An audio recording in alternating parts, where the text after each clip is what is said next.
programa de hoje eu recebo a escritora e jornalista especializada em coberturas de conflitos, crises humanitárias e direitos humanos, Adriana Carranca. Com um olhar especial sobre a condição das mulheres, ela é autora de 6 livros, entre eles a obra de destaque, Malala, a menina que queria ir para a escola. O livro conta a história da jovem paquistanesa Malala, que levou um tiro do Talibã por insistir em ir para a escola, em um local que as mulheres foram proibidas de estudar. O atentado foi em 2012 e a menina quase morreu. Malala foi obrigada a deixar o seu país e se mudar para o Reino Unido. Em 2014, aos 17 anos, foi a mais jovem vencedora do Prêmio Nobel da Paz. Malala falou para uma plateia de representantes de mais de 100 países. Chamou a atenção do mundo para o poder da transformação por meio da palavra e da educação. Oi, Adriana, bem-vinda ao Iluminuras. Obrigada pelo convite. Estou muito feliz de estar aqui. O que te fez querer recontar a história da Malala?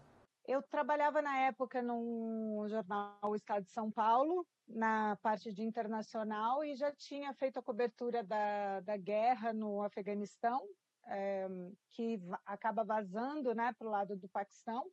Você tem uma fronteira ali que é bastante conturbada, onde vivem há mais de milênio o povo pashtun, do qual a Malala faz parte, e também o Talibã, que faz parte dessa etnia que fala pasto e que vive nessa fronteira. Então, eu já tinha viajado algumas vezes, tanto para o Afeganistão quanto para o Paquistão e para essa fronteira, cobrindo guerras. Quando a gente soube do atentado contra a Malala, eu fiz uma matéria para o dia seguinte, eu estava em São Paulo, eu já conhecia pessoas que a conheciam, já tinha ouvido falar dela, a história dela, a luta dela pela educação, a situação no Vale do Swat.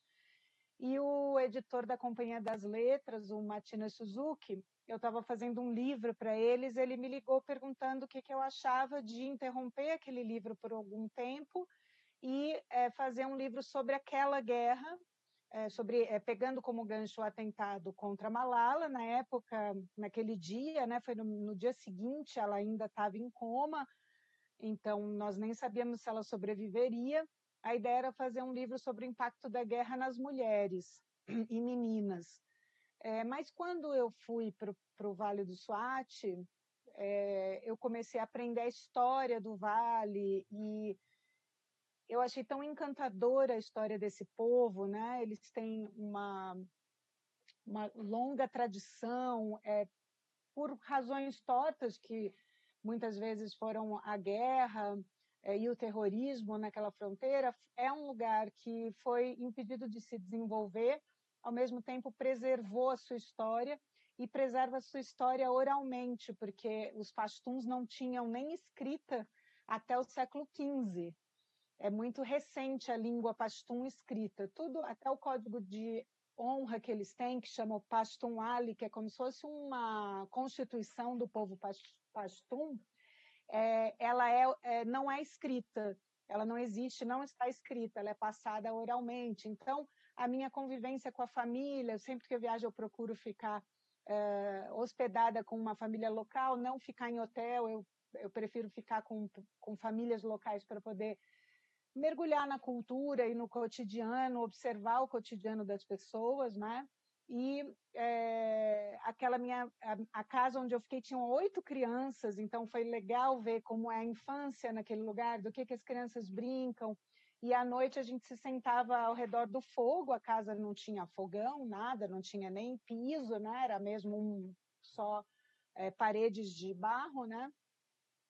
A gente se sentava ao redor do fogo e o vô Morribe, que era o vô das crianças, que eu menciono no livro, ele contava histórias, né, histórias que tinham a ver com o povo pastum, lendas e tal. O filho dele ia traduzindo para mim, porque o vô Morribe só falava pasto, e assim eu fui entrando naquela história que me parecia muito quase uma história de um conto, né, um conto de fadas. Claro, quando a gente teve a boa notícia de que Malala tinha sobrevivido e tinha saído de risco de morte. Então, a história dela, o fato dessa luta dela ter começado quando ela tinha 10 anos, né? A luta dela não começa ali no atentado, né? O atentado foi reflexo, resultado dessa luta que ela vinha fazendo junto com o pai, longe dos holofotes, né? Quando ninguém estava olhando. Então eu queria contar a história dessa menina anônima antes do atentado, antes dela se tornar conhecida, tanto que o livro praticamente acaba aí, quando ela ganha o Nobel, né? E se torna mundialmente conhecida. E como ela era uma menina, eu achei que eu tinha a responsabilidade de respeitar isso, essa linguagem da luta dela, e também eu queria fazer uma ponte, que é muito o que eu tento fazer com a minha escrita quando eu viajo, mesmo como repórter, quando eu fazia matérias para o jornal, que é criar pontes, né? Onde que estão as coisas em comum que nós temos com outras culturas e outros povos. E aí eu achei que seria mais interessante fazer essa ponte com as crianças, porque Malala era uma criança quando começou essa luta, e eu queria que ela conversasse com as crianças brasileiras. E aí a gente mudou a ideia do projeto, eu sugeri lá para a companhia a gente fazer um livro infantil, que foi o meu primeiro livro infantil, eu nunca nem tinha pensado em escrever um livro infantil. A ideia, então, de escrever o livro para as crianças veio enquanto você estava no Vale do Swat, é isso? E você percebeu que existiria ali uma história muito rica que poderia ser voltada para o público infantil? Na verdade, quando eu voltei para o Brasil, né, e comecei a escrever, eu acho que se ela não tivesse sobrevivido, essa história seria talvez outra, né? Você tem ali 2.000 meninas que sofreram naquele mesmo ano com diferentes formas de violência no Paquistão. Então, talvez até ela ficasse. A minha ideia, né, era que essa história não ficasse anônima, mas com a sobrevivência dela, e não só isso, o que foi importante foi ela, quando ela acordou, né, você imagina uma menina de 14 anos que leva um tiro, que entra em coma, nunca saiu daquela região do Paquistão que fica no alto das montanhas, é uma região isolada mesmo do Paquistão, fica no alto das montanhas, né, numa fronteira afetada por sucessivas guerras, afetada pelo terrorismo, muito isolada pela língua, que não se fala nas outras partes do país, isolada geograficamente. E aí, de repente, ela sofre um atentado, ela dorme e acorda na Inglaterra, sozinha num hospital, sem ninguém que ela conhece, e já acordou mundialmente conhecida. E o que me chamou a atenção disso é que ela continuou sendo a mesma menina, né, que lutava para ir para a escola. Ao mesmo tempo, quando ligaram os holofotes e deram a ela um microfone para falar, ela sabia o que dizer e conseguiu transmitir a sua mensagem. Por quê? Porque, apesar dela viver num lugar muito isolado, ela teve educação, ela agarrou essa oportunidade da educação e, com isso, ela tinha o conhecimento suficiente até para falar com grandes líderes mundiais. Let us pick up our books and our pens. They are our most powerful weapons. One child, one teacher, one book, and one pen can change the world. Education is the only solution. E ela só tinha esse conhecimento porque ela tinha adquirido isso nos livros, que eu falo que são janelas para o mundo, né? Foi muito estimulada pela família, pelo pai, a figura do pai. Pelo pai, né? Aí a gente tem também que considerar a cultura local, né? Isso eu vi muito lá. As mulheres, às vezes você vai para lá com uma cabeça ocidental e você questiona as mulheres. Por exemplo, eu lembro no começo, por que as mulheres usam burca? E eu deparei com muitas situações em que as mulheres me diziam que elas queriam usar, que aquilo era a cultura delas e que elas se sentiam mais confortáveis dentro daquela cultura, se cobrindo. Então, a mãe da Malala é reflexo disso, né? Ela tinha sido de uma geração criada para ser dona de casa, para criar os filhos, e ela não queria, naquele momento, outro papel. A Malala, ela já nasce de uma outra geração, já com internet, já com muito mais acesso ao mundo. O pai é um homem extremamente educado, um professor, um poeta, um militante da educação, um defensor da educação. Então, e que olhou para ela e quando ela nasceu e permitiu, né, decidiu ali no espaço privado da casa que ela tinha os mesmos direitos que os filhos. Então ela nasce embora ela tenha nascido naquele contexto da cidade e da cultura pashtun, dentro daquela casa esse mundo já estava mudando quando a gente nem sabia, né? Às vezes as pessoas me perguntam como faz para mudar o mundo e a gente pensa que para mudar o mundo isso exige poderes sobrenaturais.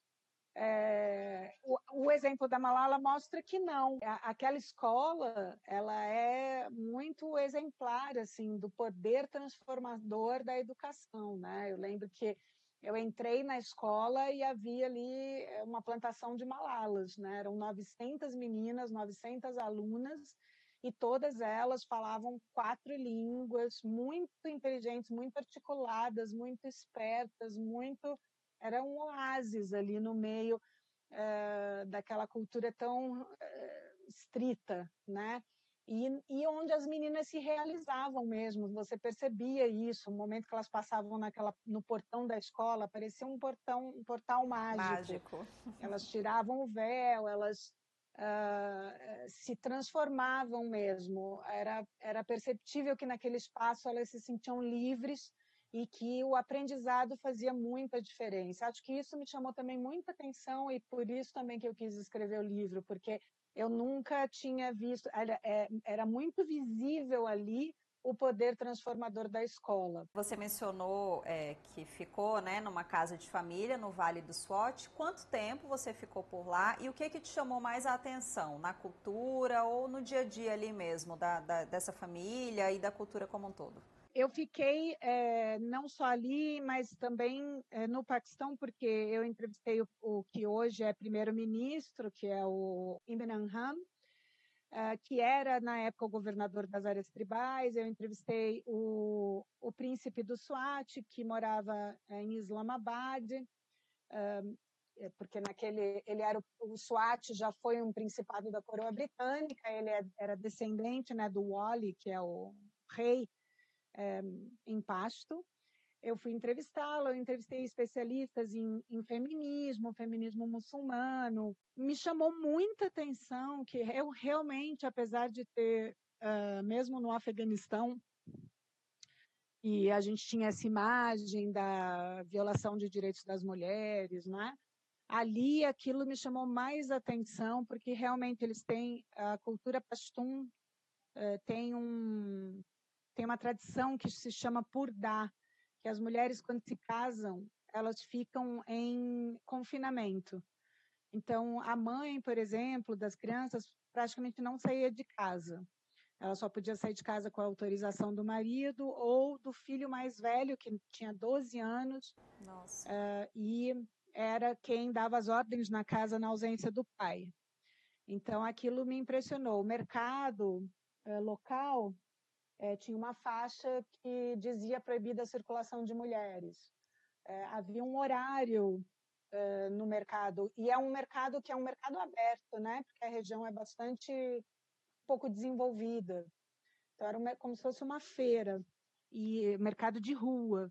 E havia um horário que as mulheres podiam, 2 horas só, ou 1 hora por dia, que as mulheres podiam ir ao mercado, as que eram mais liberais, de maridos mais liberais, que deixassem as mulheres irem ao mercado. Então, isso me impressionou. Ao mesmo tempo, eles são muito, muito unidos, né? A família, o clã, a tribo, muito unidos, moram ali juntos todos, são todos meio da mesma família, assim. É como se você voltasse 2000 anos na história, né? As imagens são muito parecidas com filmes que a gente vê, assim, os filmes bíblicos, né? Os homens de barba com aquelas roupas soltas. É um lugar que, talvez pelo seu isolamento geográfico, por ter sofrido tantas invasões e ter sido impedido de se desenvolver, acabou ao mesmo tempo conservando, né, essa cultura milenar. Agora, Adriana, como é que foi falar sobre o Talibã, os tiros, sem deixar as crianças assustadas? A gente vê aí clássicos, né, infantis, como João e Maria, Chapeuzinho Vermelho, que trazem, de certa forma, essa violência. Mas como é que foi trazer algo real para um livro infantil? O que acontece? Eu falo, os livros infantis, eles são mais assustadores, às vezes, do que as histórias reais, né? Uhum. Nesse caso, era uma história, seria um desafio, eu fui fazer 1 ano de literatura infantil para poder aprender, né, sobre, ler bastante também. Eu procurei juntar o formato da literatura infantil com a minha experiência como jornalista, que já era de sempre procurar entender por que as coisas haviam chegado àquela situação. Eu, como repórter, procuro trazer esse antes e depois. E isso foi a forma que eu encontrei para falar dos talibãs, que, na verdade, foram meninos sequestrados de campos de refugiados, praticamente tirados das suas famílias, que estavam numa situação muito dramática durante a guerra com os soviéticos, e deixaram que seus filhos fossem levados para as madraças, que nada mais são do que escolas, mas que naquela época, por estar em guerra, se transformaram em campos de treinamento, e essas crianças cresceram nesses lugares sem aprender, sem o currículo escolar, aprendendo apenas a parte militar e religiosa. Nenhum bebê nasce talibã, nem Sim. Estado Islâmico, né? Ele se torna talibã. Alguma coisa aconteceu na vida daquela pessoa para que ela se tornasse um talibã, para que ele se tornasse um comandante do Talibã. Então, eu menciono isso no livro também para as crianças entenderem isso, entenderem que há um contexto que transforma nós fomos todos formados por pessoas que passam pelas nossas vidas, por situações que nós vivemos. No caso dessas crianças, elas não tiveram acesso à escola, a maioria dos talibãs é analfabeta, então você tem aí também um exemplo, né, de que da importância da escola, na diferença da Malala e dos talibãs, que vêm do mesmo lugar, da mesma etnia, da mesma região, falam a mesma língua e se transformaram em pessoas tão diferentes, uma pela educação e o outro pela violência. Adriana, a gente vai para um rápido intervalo, daqui a pouco volta a conversar. Fique conosco porque o Iluminuras volta em instantes.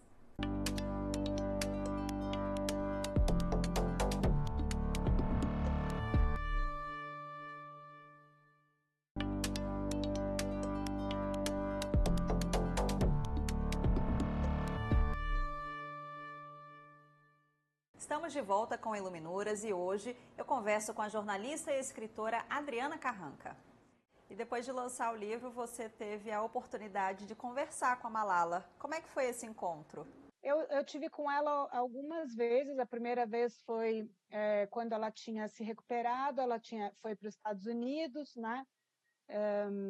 Fez até aquele discurso na ONU e tal, e eu fui para lá, levei fotos da casa para ela. Foi interessante, assim, ela já tinha, na verdade, eu fui construindo essa personagem, como ela ainda estava no hospital, em coma durante muito tempo, depois fez várias cirurgias, né? Eu fui construindo a personagem, eu falo como uma colcha de retalhos, né? Pelos pedaços do que outras pessoas conheciam dela. A família, a professora, a diretora da escola, um professor, a vizinha, as melhores amigas, as colegas de classe, a menina que sentava do lado dela na carteira da classe, então os irmãos. Então eu fui construindo o príncipe do Swat, que era amigo do pai dela, também conheci ela desde pequenininha, o jornalista que a convidou para escrever o blog na BBC. Então eu fui construindo, né, costurando a história dela com esses relatos que eram pedacinhos dela que tinham ficado para trás, que ela tinha deixado. E aí, quando eu olhei para Malala a primeira vez ao vivo, era como se tivesse uma personagem de um livro se tornado real na minha frente, né? A boneca, a Emília virou de verdade. Era um pouco isso. Sim. Né? A boneca virou real. E foi muito legal ver que ela é uma menina normal. Eles conseguiram muito bravamente também protegê-la desse assédio todo depois, porque é muito complicado para uma menina que saiu de um lugar lá isolado, de repente se vê com uma responsabilidade de uma Nobel da Paz aos 15 anos, né? A gente vê o lado bom, mas tem um peso. E a família, o Ziaudin e a mãe também, a família conseguiu protegê-la e permitir que ela continuasse sendo adolescente, né? Não tirar essa parte. Então, ela foi para Oxford, ela estudou, ela tem amigas, ela é engraçada, ela fala bobagem, ela paquera, ela conta piada, ela é muito gente boa, assim. Ela ficou uma menina ela é genuinamente uma menina boa. E é inspiração, né?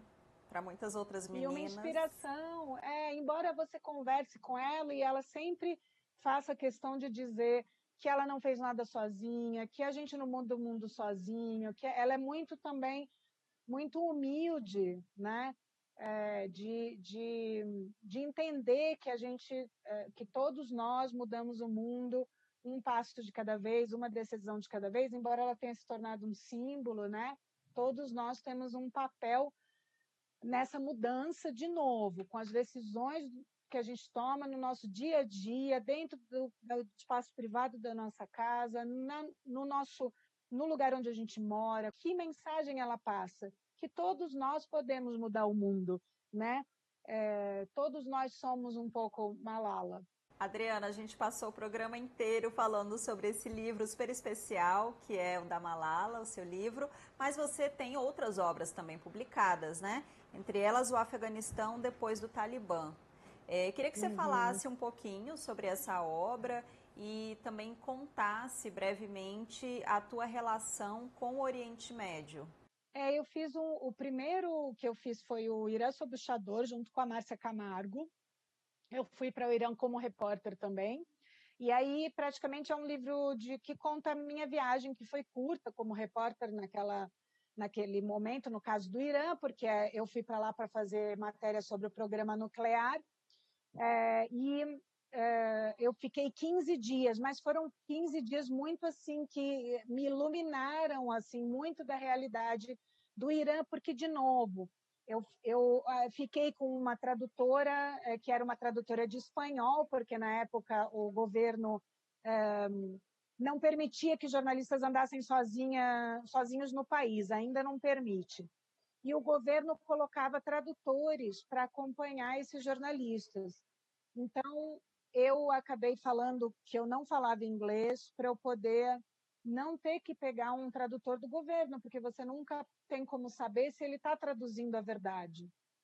E aí eu consegui uma autorização para pegar uma outra tradutora que falava espanhol. Eu fui para o Irã toda coberta, né? Porque é lei no país você se cobrir, usar o véu que elas usam lá, que chamam chador.